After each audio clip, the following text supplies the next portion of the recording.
E quando nós falamos em volemia, você precisa entender o conceito de Frank-Starling, das curvas de Frank-Starling, como funciona o mecanismo de Frank-Starling. E aqui eu quero te dizer uma coisa, o mecanismo de Frank-Starling, ele funciona dependente do volume sistólico. O volume sistólico está presente na curva de Frank-Starling e também a pré-carga. Então, para você avaliar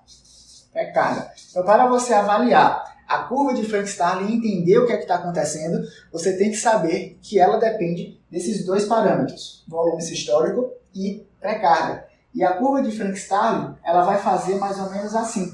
E seguir aqui, a partir daqui ela segue quase que uma constante. O que quer dizer isso? Seguinte, a pré-carga é a quantidade de volume que está chegando no átrio direito e, consequentemente, no ventrículo direito. Ou seja, o que é a pré-carga? É o volume que chega no ventrículo. Ponto. E quando o volume chega no ventrículo esquerdo ao final da diástole, nós teremos o volume diastólico final. E quanto menor for o volume diastólico final, menor será a tensão, a pressão exercida nas paredes do ventrículo. Então as fibras do ventrículo estão todas contraídas. Quanto maior for esse volume, maior será a tensão. E quanto maior a tensão, maior será o distanciamento entre essas fibras. Então, quando essas fibras estão distendidas, ela tem um limite de distensão. Elas não ficam distendidas para sempre e vão aumentando essa distensão.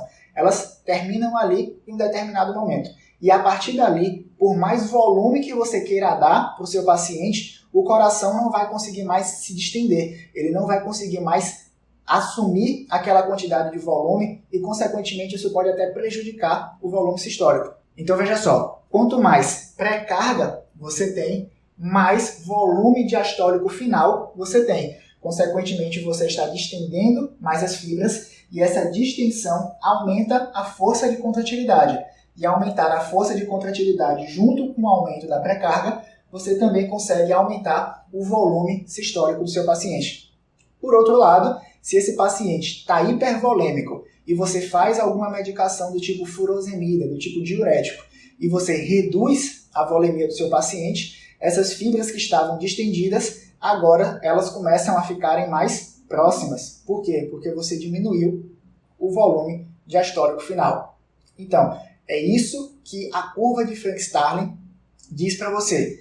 Diz em que momento o seu paciente encontra da avaliação volêmica. Se ele tem um volume sistólico muito baixo ou se ele tem um volume sistólico mais alto em relação à pré-carga. E o que é que isso pode me dizer? Isso pode me dizer um termo chamado fluido-responsividade. Fluido-responsividade será que se eu der volume para o meu paciente, ele vai aumentar o volume sistólico em 10 a 15%?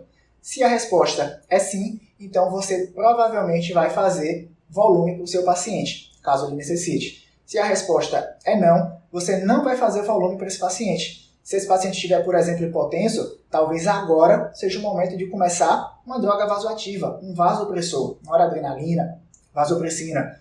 E se esse paciente, pelo contrário, está distendido e você precisa, por exemplo, secar esse paciente, você precisa reduzir a volemia porque ele está congesto, porque ele está edemaciado, você vai utilizar diurético. Então, esse é o racional. A depender do momento que o seu paciente esteja na curva de Frank-Starling, você vai pensar se o problema é volume e fazer volume. Se o problema não é volume, pelo contrário, ele está hipervolêmico e você vai fazer diurético.